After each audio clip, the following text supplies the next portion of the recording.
Guys, we know that Zeno-sama is the most powerful and certainly the scariest being in all of Dragon Ball in terms of influence, since he is the king who commands everything and is the one who governs the cosmic system of universes and decides what must be done for multiversal peace to prevail. Of course, he does not do this all alone. He also has the help of his bodyguards and his faithful high priest, who is the Daishinkan, the father of all angels.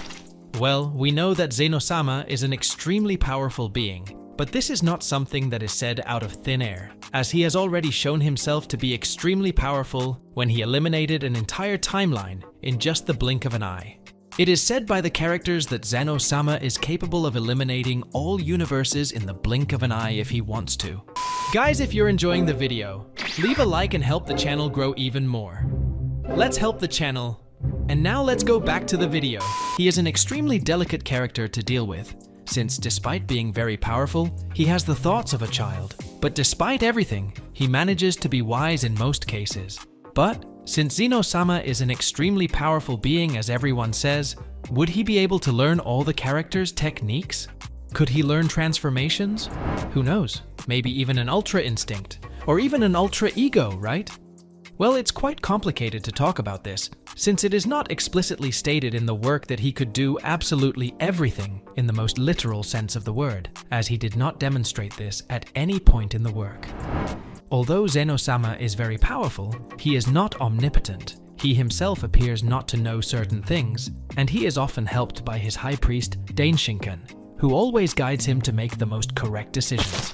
But then, could Zeno-sama learn Ultra Instinct or even Vegeta's Ultra Ego?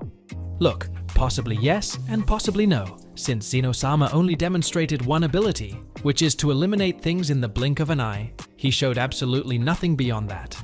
However, as he is considered a god, that is, something totally linked to divine ki, he possibly has such capabilities. Why not, right?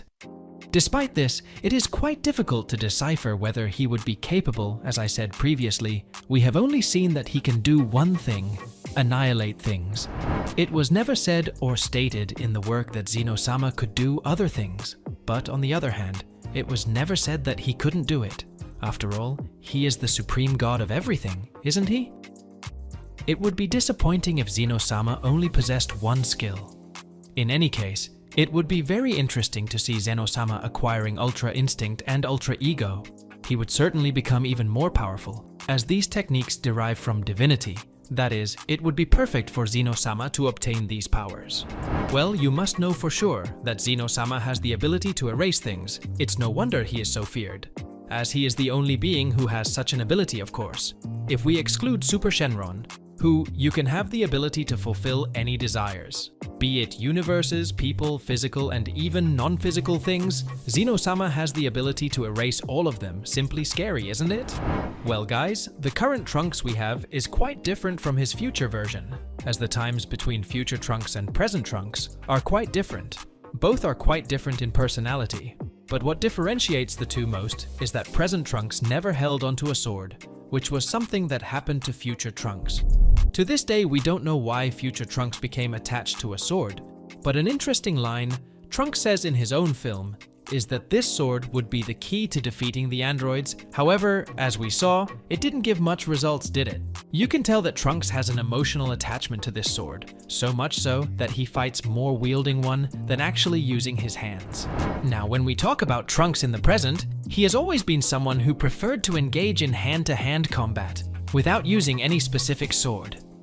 But an interesting thing is that in Tapion's film, Trunks receives a sword from him. But the film is not canon, so we cannot consider this in itself. However, if the film were something canonical with the original work, this would be a first step for the present Trunks to follow the path of the sword, don't you think? It would be quite interesting to see how present-day Trunks would develop his attachment to the sword. Or will that only be left to future-line Trunks?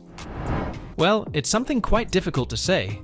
However, Trunks in the present appears not to be very interested in using swords in combat, as he always uses his own hands as a way to fight his enemies. Present Trunks, in addition to being different from future Trunks in personality, was also greatly influenced by Vegeta's training method, who was a hand-to-hand fighter.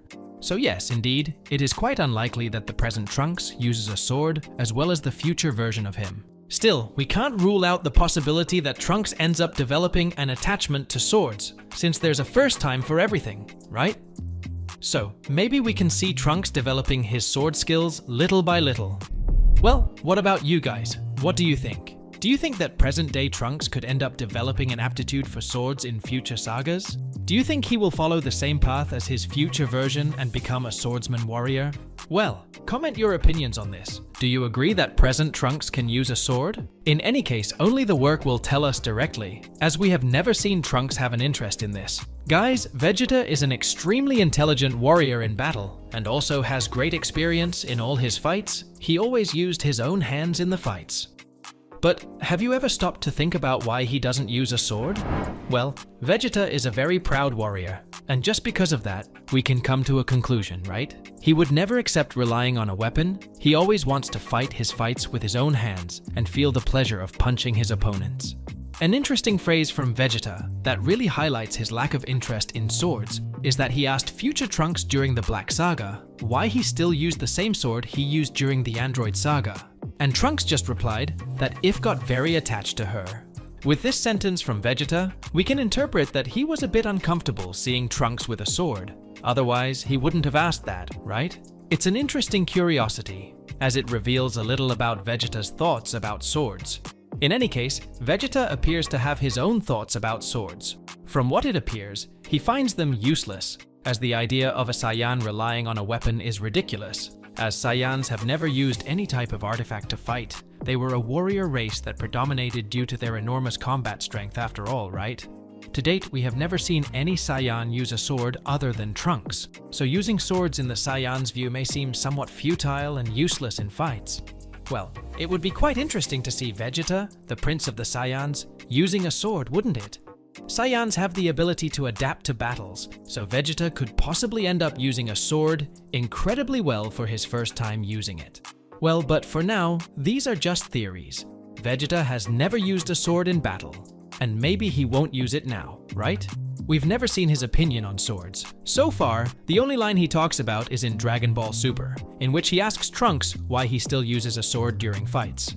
For Vegeta, perhaps using a sword ends up making his movements slower and more predictable.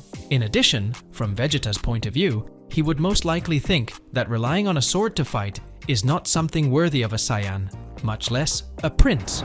Well, who knows? Maybe Vegeta will end up using a sword in the not-so-near future, right? Who knows, perhaps an extremely strong enemy will appear, and the only way to defeat him is to wield a very powerful sword. It would be interesting to see a theme about swords in Dragon Ball, just as it was with the Z sword in Dragon Ball, said to be the most powerful weapon, and also a weapon that could make the warrior who wields it the strongest in the entire universe. Well, I don't know if you know, but the Z sword itself makes a lot of reference to Arthurian tales, in which King Arthur removes a sword from the stone and wields it in his battles. It would be interesting if Dragon Ball explored something similar, especially with Vegeta. Well, what about you? What do you think? Do you agree with that? Tell us your opinions below in the comments, please. Your opinions are extremely important, as they help me maintain a routine on the channel and also bring you more and more videos, so keep commenting and liking the video. Not only that, but also share it with that friend of yours who he is addicted and passionate about Dragon Ball. Tell me, would you want to see Vegeta wielding a very powerful sword? Comment! Guys, the video will end here. Did you like the themes? Comment. I would love to know the opinion of other Dragon Ball fans about what could happen in the work. Remember, I left your like and subscription. This helps the channel a lot. Oh, and also it would be wonderful if you shared this video with your friends, you know? Those friends who are passionate about Dragon Ball. Anyway, I count on your support and see you later.